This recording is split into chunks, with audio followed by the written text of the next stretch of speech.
Should it feel illegal to watch your favorite anime? Should you feel uncomfortable when other people you looked up to makes fun of it? Should you hate on something based on what other people tell you? I used to think the answer was yes back in 6th grade. Sword Art Online was one of the first animes I ever watched, up there with High School DxD, Fairy Tail, and Death Note. But to this day, my biggest regret was letting the internet decide for me whether or not SAO was a bad anime. They even compared it to the likes of School Days and Boku no Pico. And if you haven't watched those, I watched those when I was a kid, and let me tell you right now, they were really bad. The same thing happened to me when I liked Fairy Tail. I went to the internet expecting for people to sing its praises. Instead, I saw people hating on it, and I realized, oh wait, maybe I'm in the wrong here. Maybe I shouldn't watch this anime and I shouldn't like them because these people are telling me that it's really bad. And what's worse, I didn't even try to defend any of them. I didn't even try to defend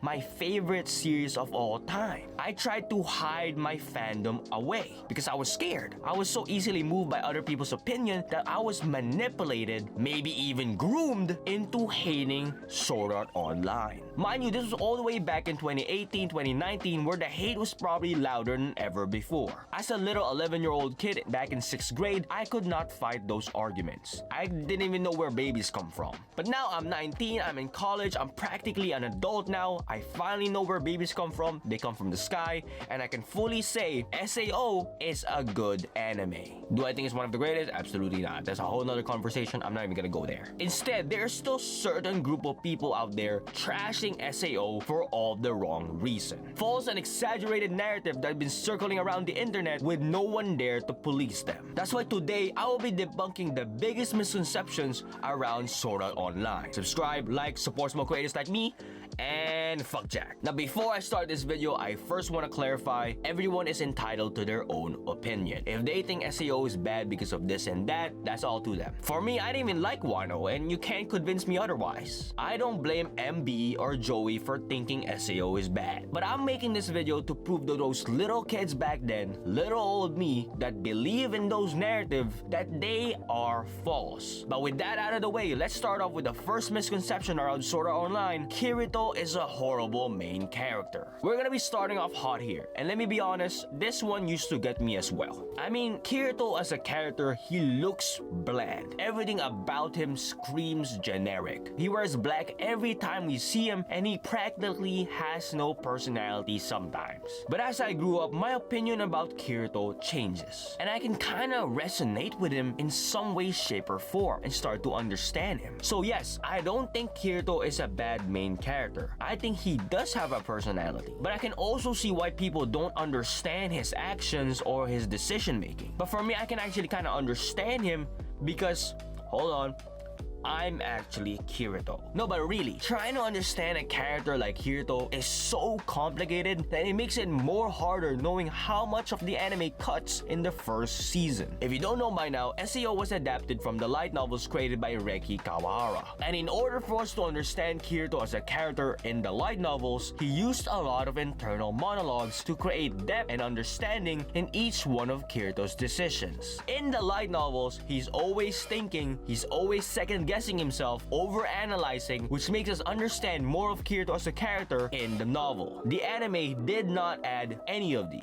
And I can kind of see why, okay? Internal monologues can cause things to slow down and ruin the anime's pacing. But at the same time, the contrast vision between Kirito in the anime and Kirito in the light novels is almost night and day. I know it's very irrelevant, but I think it's important to know that we could have really understand Kirito if more internal monologue was added. But again, this shouldn't be an excuse, it's just important to note about. Instead, the anime relied heavily on Kirito's actions and his decision making to convey a lot of Kirito's personality, especially in the first few episodes. Which you might be thinking is a very good thing. Action does speak louder than words, right? Well, you're actually wrong. To explain a character like Kirito, you needed more than just actions, because most of the stuff he does to the viewers can seem very confusing, or even boring, or even borderline cringe. Kirito is the one guy in your class that thinks way too much, says too little, and regrets everything later, which is a very hard thing to convey visually. When Klein asks him to hang out with his friends, Kirito gets uncomfortable and he hesitates. And ladies and gentlemen, that is Kirito's personality. He is socially bad, and that's called being a real person. He is so internally conflicted that it does seem like he has no personality at all. Or he might seem generic in some ways because he's acting generic. Because he doesn't know how to interact with other people. Because he's a shut-in, cousin-loving fucker. Kirito did start off as an introverted jackhole, but as the series goes on, he starts to become more and more friendly, more and more human. And that's another thing fans don't seem to understand. Kirito does go through character development. Kirito, who was an awkward introvert in the beginning of the show, made some friends, which is a very hard thing to do for him, finally formed real connections, only to then watch them all die right in his eyes. What do you think will happen to a character who found it hard to make friends, made friends, and then watched them all die? It's not because they died did he feel devastated, it's the thought that he let people in, and this is what happened. And that's what leads to him to isolate himself even more. But again, Kirito slowly starts to heal after meeting several characters along the series. Lisbeth, Silica, Klein. With Asuna, he learns to trust again. With Shinon, he helps her with her trauma instead of running away from it. He's now helping others get over their trauma instead of running away from it. With every character Kirito meets, it's one step closer to deeper connection to other people. And he got just that. Shifting gears, there's also another misconception around Kirito. With that being, he's just an overpowered main character who wins every fight. Like I always tell people, every character has plot armor until they don't. Now, does Kirito win a lot of fights? Yes. But does the narrative around that changes when Kirito loses? He lost to Kayaba, he failed to save the Black Cats, he struggled against that gun, he got mentally destroyed by the admin, Yuki, Yugo, and even more. To the people who say he wins every fight, how come there are so many examples of him losing? And the worst part of it all, we have an explanation to why Kirito is so overpowered. Because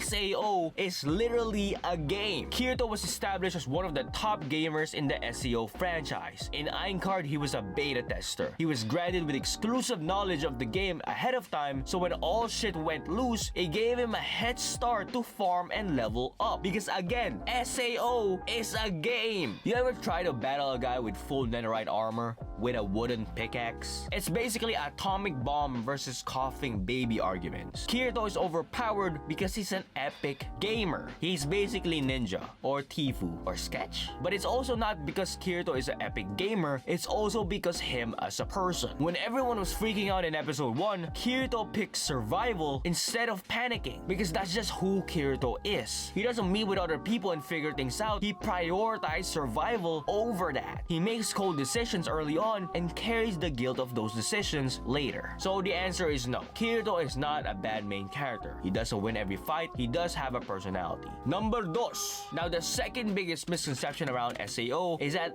SAO is a harem, where all the girls fall in love with the main character. And right now I'm just gonna say calmly, no. Whoever thought of this idea that SAO is a harem, you need to I don't even want to say it. Clearly, SAO is not a harem anime. And if you think it is, I don't think we watch the same show. Let's actually go down the list of the so-called girls that people say are in love with Kirito. Asuna does love Kirito and it's Kirito's girlfriend. Lisbeth, she did like Kirito, but she has moved on and is now friends with Kirito. Silica did not like Kirito romantically. She admired Kirito more like a big brother and is now friends with Kirito. Shinon did not like Kirito romantically and is now friends with Kirito. And now probably the most controversial one, Suguha. She did like Kirito in a romantic way due to being confused and is now Kirito's side bitch. So right now there are 5 girls, and no, I'm not including Alice because she's a fucking clanker. So now we are 3 out of 5 and one of them is Kirito's girlfriend and 2 have moved on. It's not a harem anime because Kirito does not have to choose because he literally chose Asuna in the very beginning. And even with the girls that did like Kirito,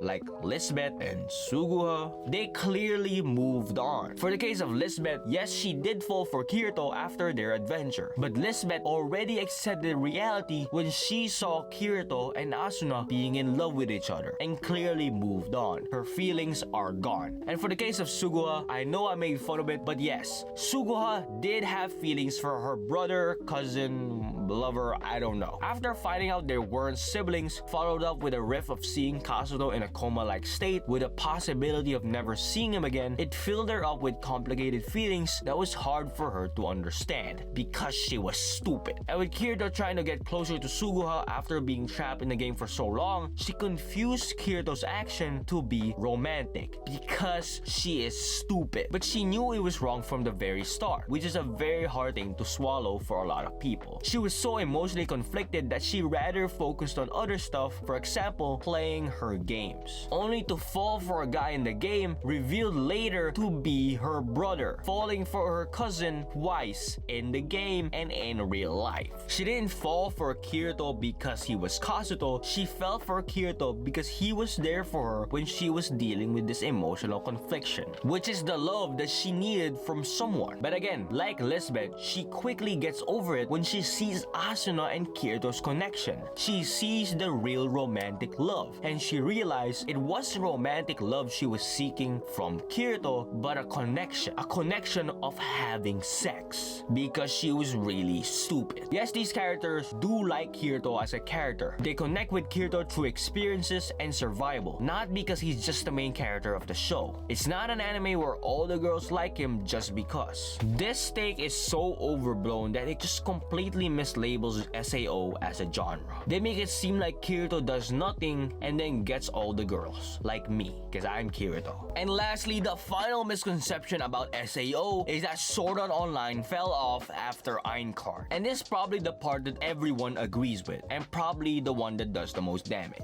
because this one literally stops people from watching this show. And look, Aincard was clearly peak. It had the greatest premise in the show, and it was what got us to watching SAO in the first place. But just because Aincard was peak makes it seem like all the other arcs in the series was really bad. Fair Dance and Phantom Bullet were seen as some of the worst arcs in the series, and unfortunately, they were the two arcs right after Aincard. But after that, Mother's Rosario was a masterpiece. Alicization was loved, War of the Underworld was also loved. They were all incredible in writing, animation, and overall story. People assume that just because the stakes went down, it means that there are no more stakes after Aincard, which is just straight up wrong. Aincard focused on survival, Fair Dance focused on rescue and personal stakes, Phantom Bullet focused on trauma and real-world consequences, and Alicization focused on artificial souls and identity. So no, the stakes didn't really disappear, they just changed. Did I wish Aincard was a little bit longer? Absolutely. But people are coming up with outrageous stakes like Fairy Dance or Alfheim killed SAO. Like what? How can one bad arc